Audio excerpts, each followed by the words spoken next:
Greetings, fellow adventurers, and welcome to the Couple of Nerds podcast. I'm Dndwife, the creator of Dndwifestories.com, and your co-host.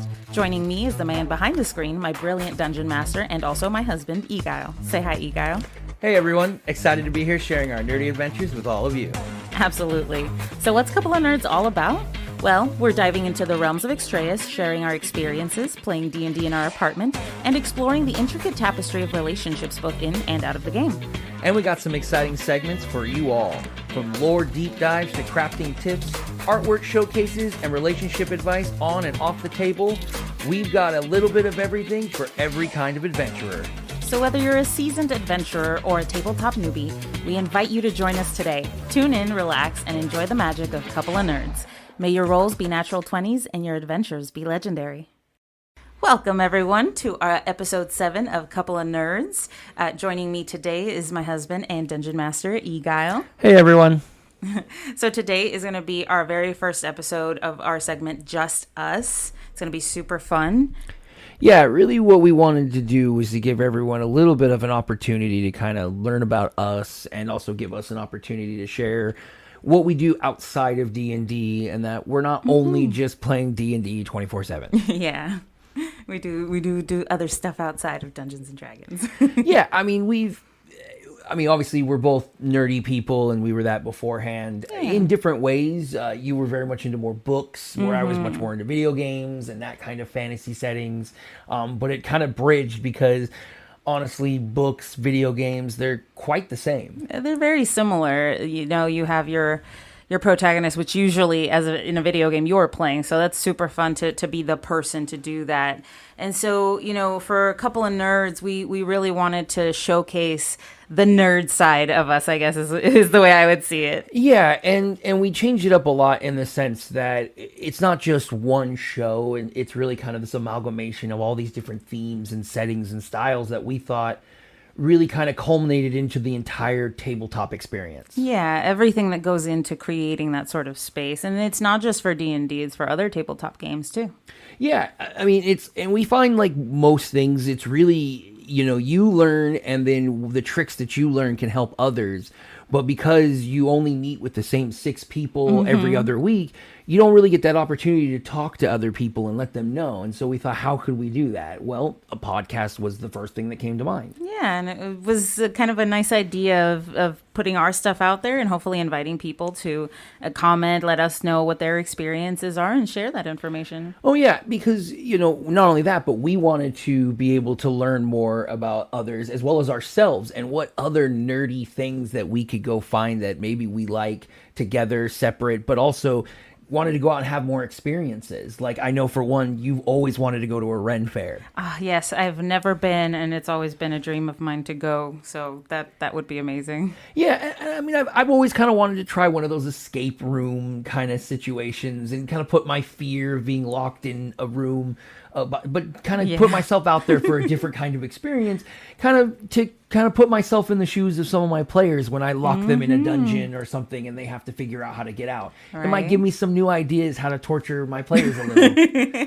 How to make it more interesting. I mean, it really comes down to, though, is you don't have to love each other's hobbies, but you have to know that you both are nerdy about something. Like, there's always something that you can find common ground on, if it's just even nerdiness. I mean, yes, I like books, but there have been plenty of times where I've sat right next to you while you played a video game and we went through that story together. Oh, yeah. I mean, there was times where I would be just kind of waiting for you to get home from work because I didn't want to go more in the story until you got there so that we could play and experience it together.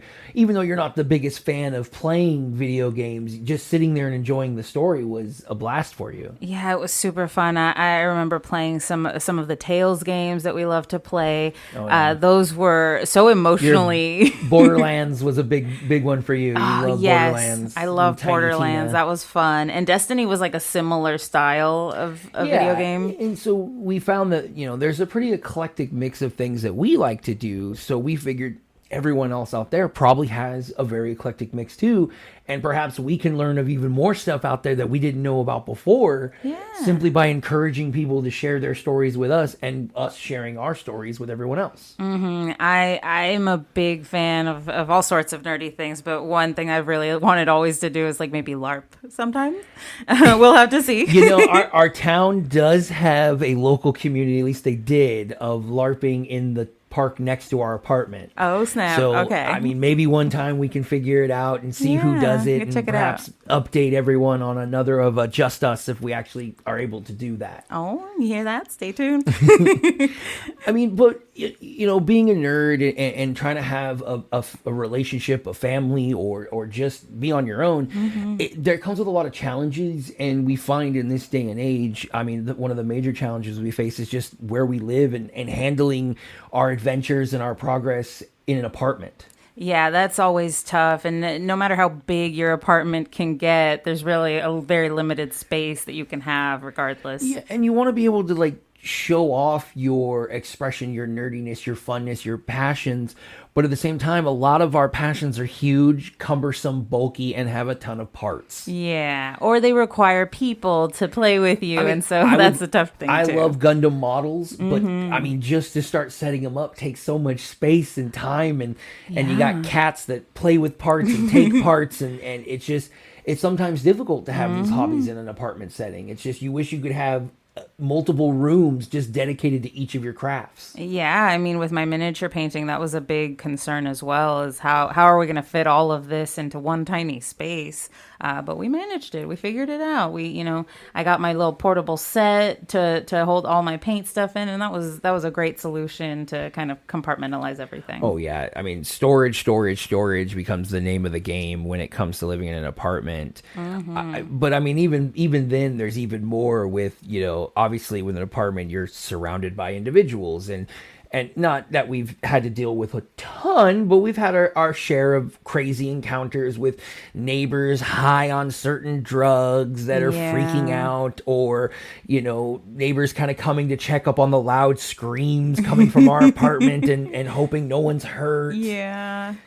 That's happened. It's been a little tough sometimes. Or when I remember we were playing once and then the couple next door started fighting. That was a bit tough. Yeah, we had a real combat session going next door. That was always fun and slightly embarrassing, but you know, you got to do what you got to do, and you kind of add it to the ambiance. Hey, the patrons next door are fighting, you know. Hey, just kind of move along. You know, the couple in the room next to you at the tavern is not having a good night. You know. Yeah, and you know, you just go with it, and that's the biggest thing. I mean, we've had plenty of times where we've ordered pizza and we're in the middle of combat, and I open the door to get it, and they just see a bunch of grown adults jumping up and down around a table, screaming at little figurines. Yeah. Some of them know what we're doing and kind of get really interested. Others just give us this bewildered look of not even understanding what's going on. Yeah, they walk away with a very concerned look on their faces. But sometimes.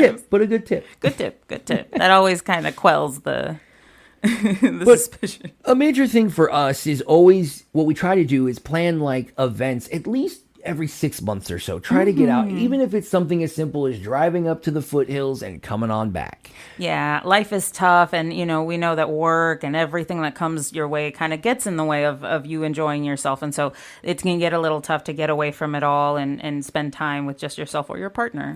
Yeah, and so part of Just Us is we really want to share some of our adventures we go on, and let you know kind of how us introverts that kind of hide at home can still go out and have fun and go on adventures from time to time.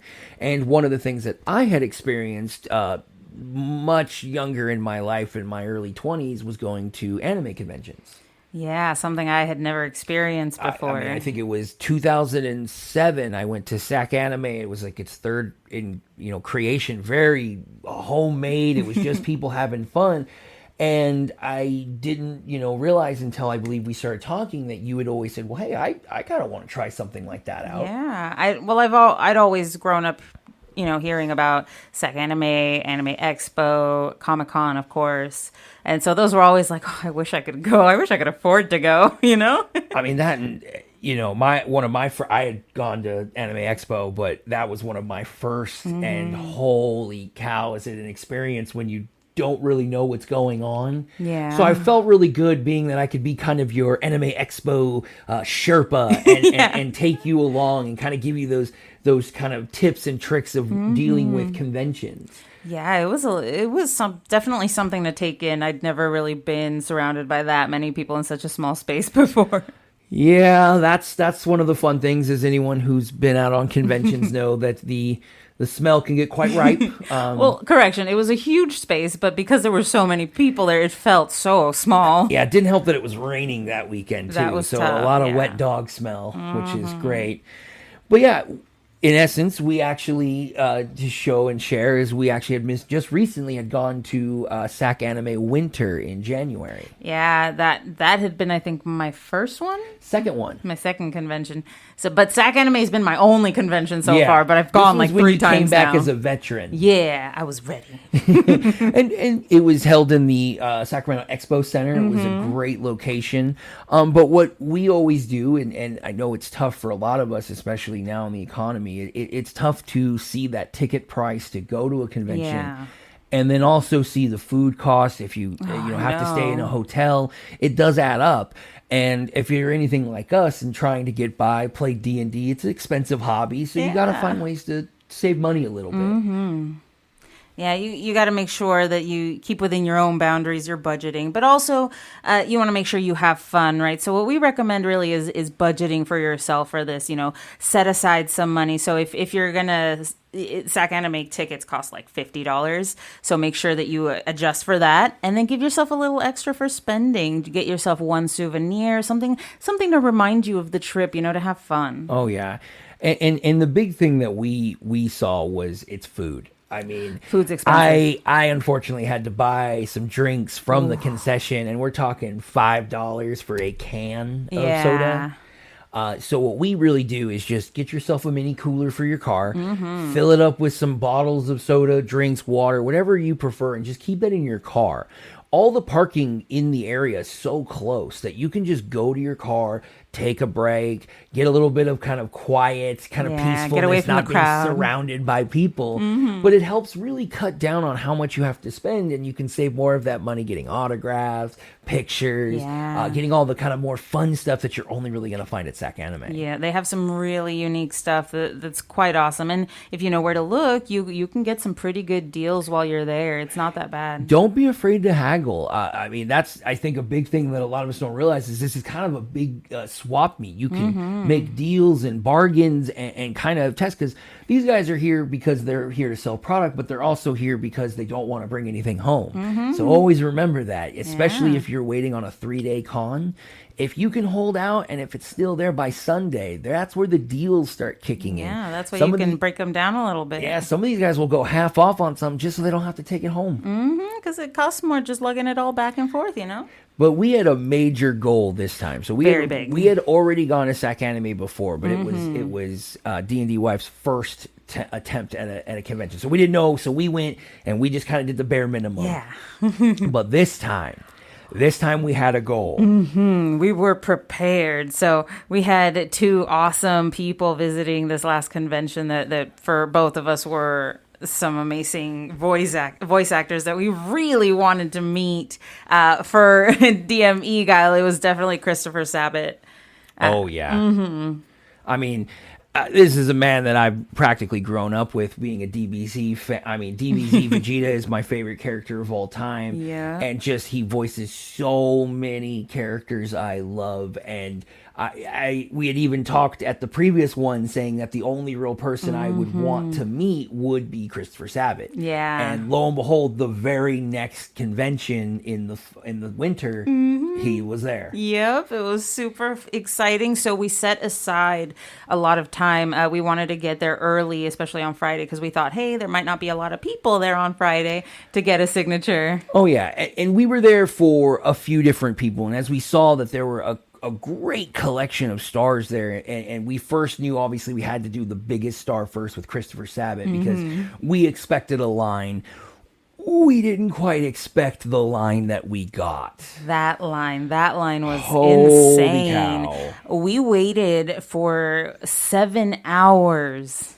And let me explain. This is 7 hours of standing straight up, shoulder to chest to other people in what looks like Pac-Man lines of squares moving across. And it moved at a snail's pace. It was horrible. We had to just sit there, and maybe every 30 minutes or so we could move up a couple steps. That was fun. I mean, this was a first for me. I've never really waited in line for an autograph, and it was a crazy experience. Yeah, I mean, I'd never seen anything like it before, and we saw some crazy stuff go down too. I mean, we were in the middle. Maybe we had been 3 or 4 hours into the wait. In fact, Christopher Sabat had actually gone to lunch and actually took a break. They were like, he'll be back in 45 minutes, guys. Sorry. You guys can relax.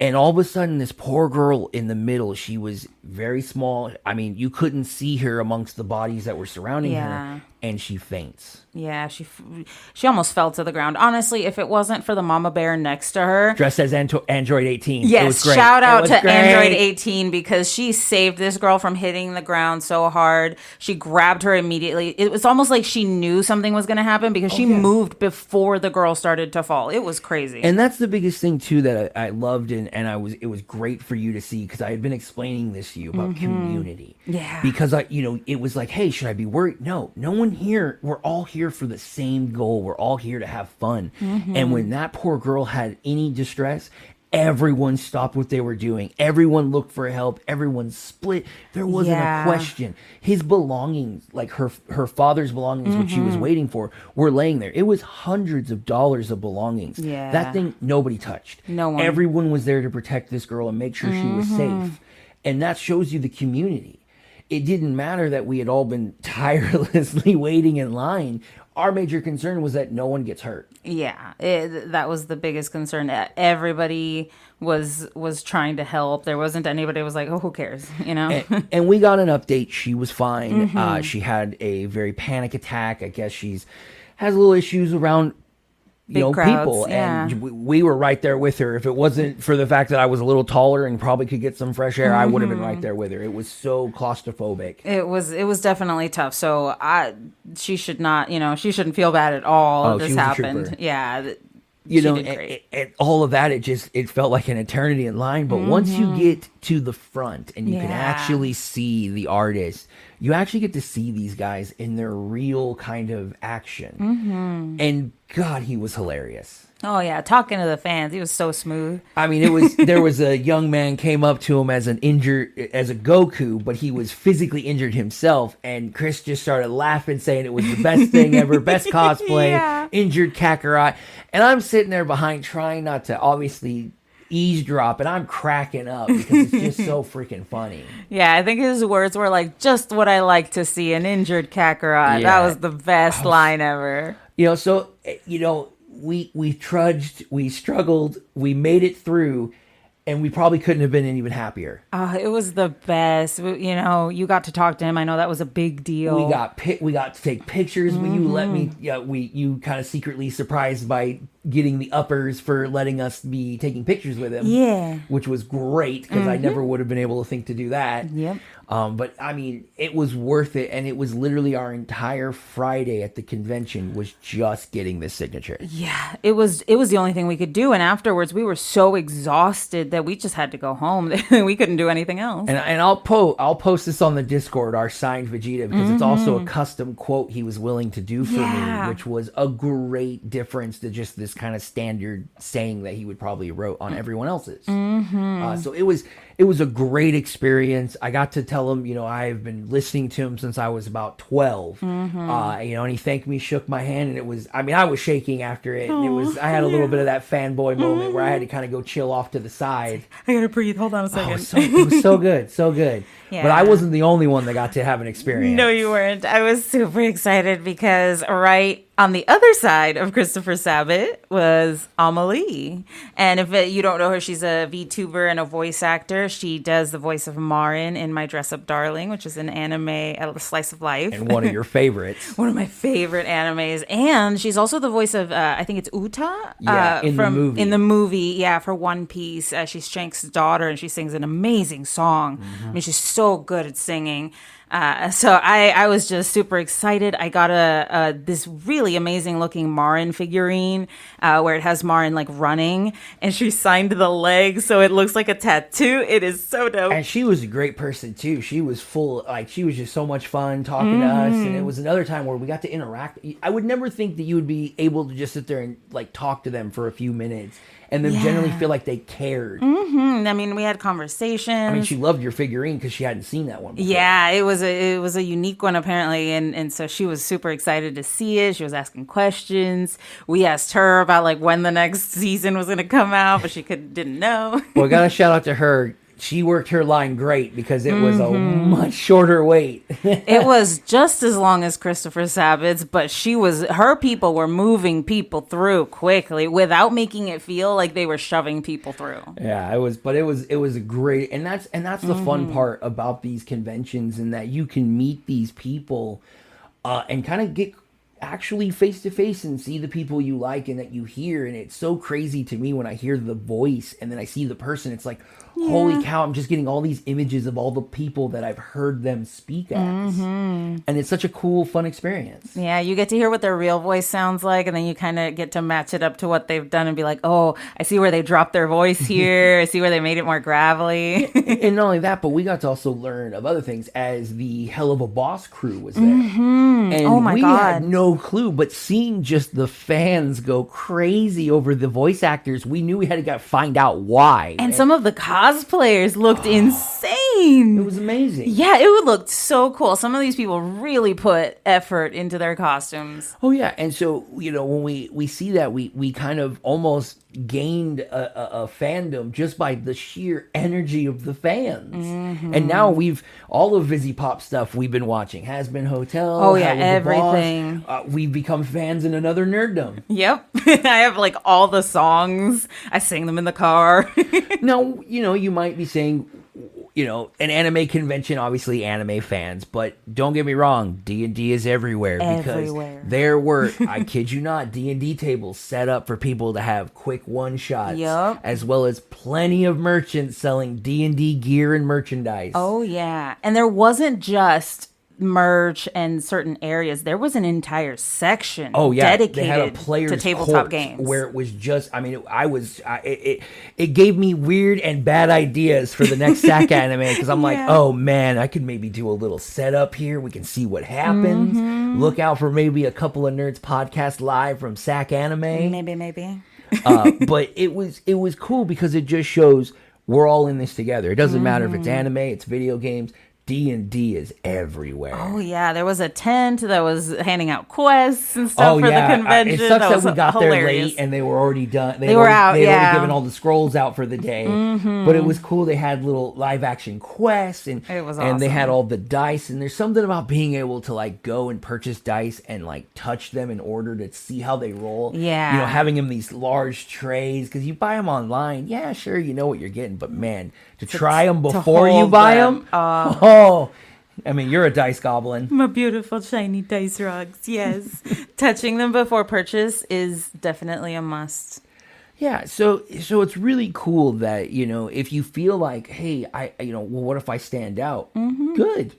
One, it's good, but two, you're going to be surrounded by all your comrades, whether it's D&D, video games, comic books, doesn't matter. We're all just one large family. Yeah, and honestly, if you really just want to be part of the crowd and walk around and watch things, you can do it. There's nobody's like looking around trying to point anybody out. Plus, we found Critical Role cosplayers. They were fun. Tons of Vexes and Vaxes.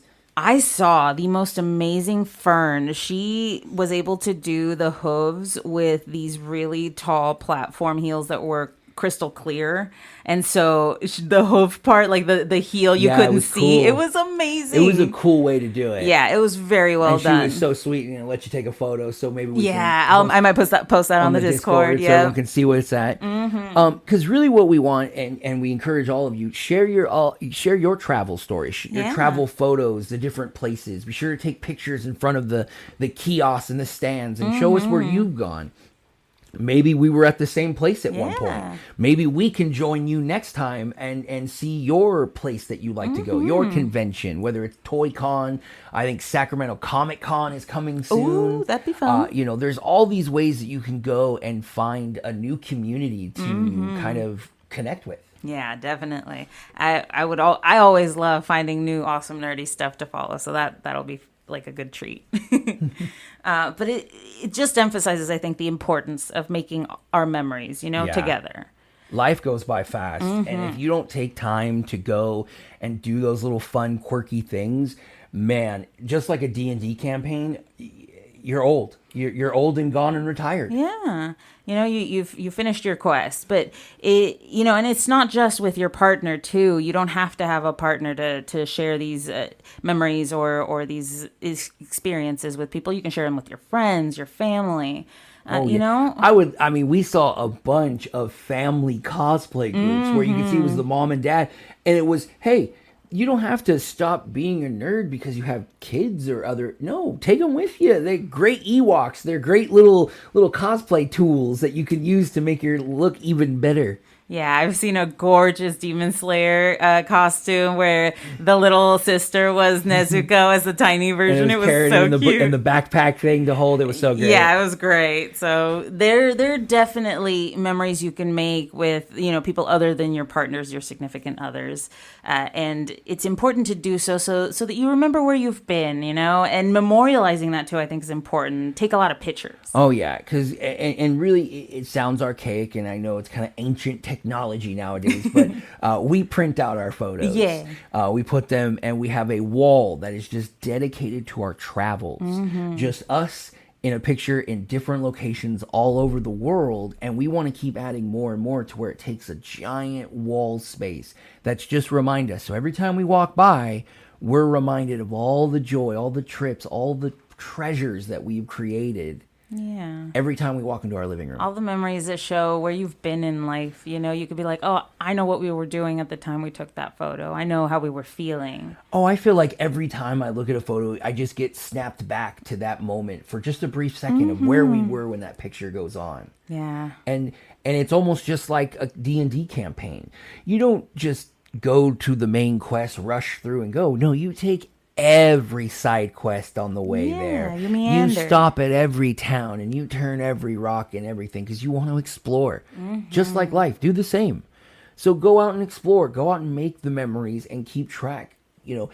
Whether it's in a digital photo case, your phone, any way you can, share those memories. Someone might see it and go, hey, what's that? Where was that at? Yeah. And bam, you have another person you can share a story with. And maybe next time they want to join you and there's a new friend you've made. That's always a fun thing to do. We always emphasize that, especially with our D&D table, it started with us inviting strangers into our lives. It was just a bunch of night cooks and Marie calendars. Yeah. And you hadn't been working there long, so we didn't really know them.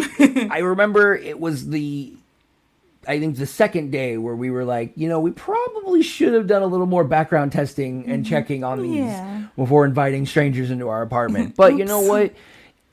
When you connect on these kind of levels and you find the community, like I said, there is some safety that it comes to when you find us fellow nerds. Yeah, you want to give it a chance at least, to see where it goes. And we really want all of you, anyone who's listening, to please come to our Discord. Show us your travel memories. Let us know where you've been, other places. Do you know of a Ren fair that perhaps we could go to? Let us know. And if we're in the area, perhaps we can meet you there and go and explore. And you can show us, just like I took Dndwife to her first anime expo. Yeah. Maybe someone can take us to our first Ren fair. That would be amazing. I would appreciate it.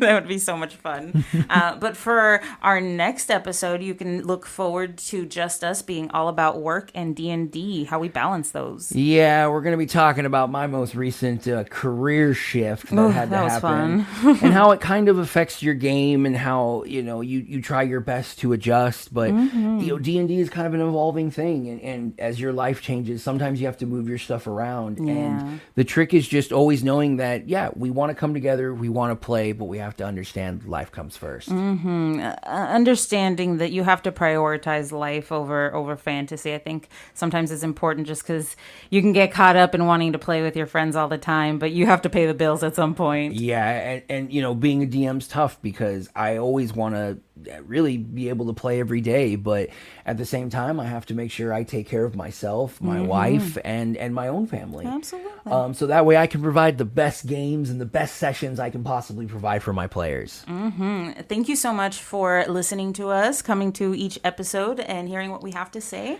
and we hope you engage with us. Let us know what your thoughts are on some of our adventures, what we've been sharing with you. We'd love to hear from you.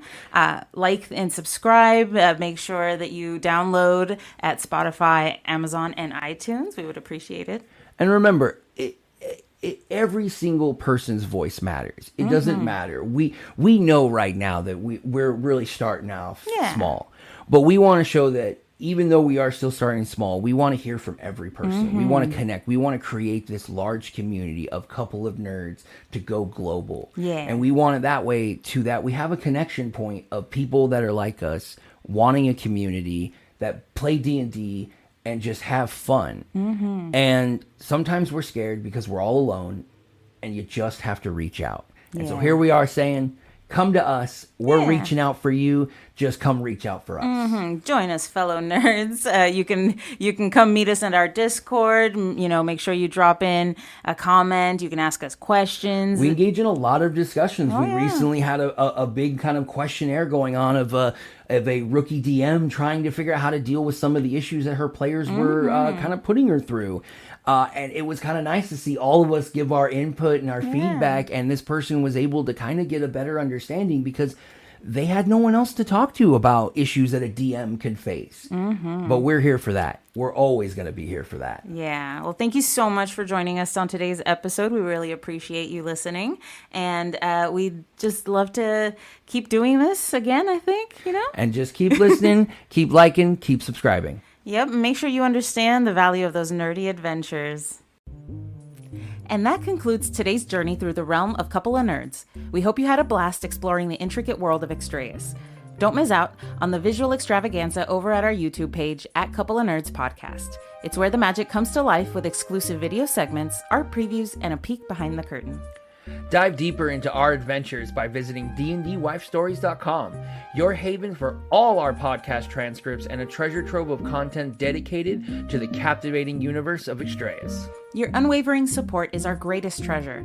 Take a moment to weave your thoughts into a review and hit that subscribe button for an enchanting journey with Couple of Nerds. Join us beyond the podcast in the Extraeus Project Discord. Connect with us, the creators, and even the travelers themselves. Witness the magic unfold in live drawing streams, game alongside us, and step into our digital tavern, the Bard's Haven. Share your stories and characters with fellow adventurers. Visit dndwifestories.com for the link to join our vibrant community. Stay tuned for more tales, more laughs, and more insight into the world of tabletop gaming. Until then, may your dice be kind, your campaigns epic, and your adventures legendary.